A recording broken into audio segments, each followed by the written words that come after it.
فهو يقال أن الوفاء أسطورة حكاها شيخ عجوز لأحفاده ذات ليلة، فأخذهم النوم قبل أن يكملها، فأوعدهم بأن يكملها لكم في الليلة القادمة، فأخذه الموت قبل أن يكملها، فمات ولم يعرفوا معنى الوفاء. اللي صاحب قبل كنت أنا وياه مثل عشرة عقل ويا شفافي،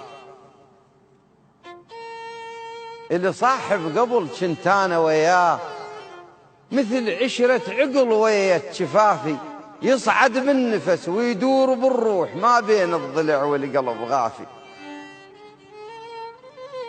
جربني ايش كثر بالشدة والضيق، جربني ايش كثر بالشدة والضيق، قبل ما ينتخين اركض لحافي.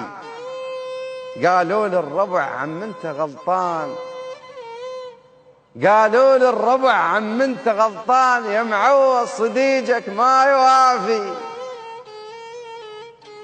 قلت كلهم دغش ذول اللي يقولون نبع صافي صديقي ويبقى صافي. قالوا للربع عم انت غلطان، يا معوض صديقك ما يوافي. قلت كلهم دغش ذول اللي يقولون نبع صافي صديقي ويبقى صافي. صديقي براي مرة اختلف وياي، صديقي براي مرة اختلف وياي، ما حسيت وبدال التجافي. قلت يومين يرجع شهر شهرين، ما ينكر العشرة القلب صافي.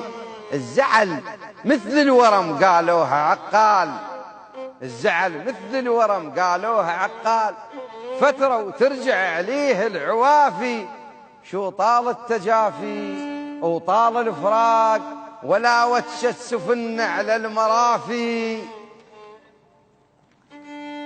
صديقي براي مرة اختلف وياي، ما حسيت وبدال التجافي. قلت يومين يرجع شهر شهرين، ما ينكر العشرة القلب صافي.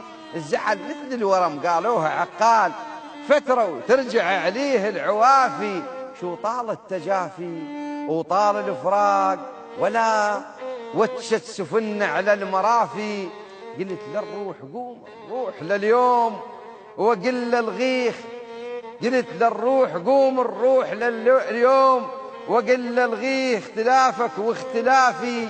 ولكن يا أسف بالحسرة رديت والعبرة تكسر فوق شافي.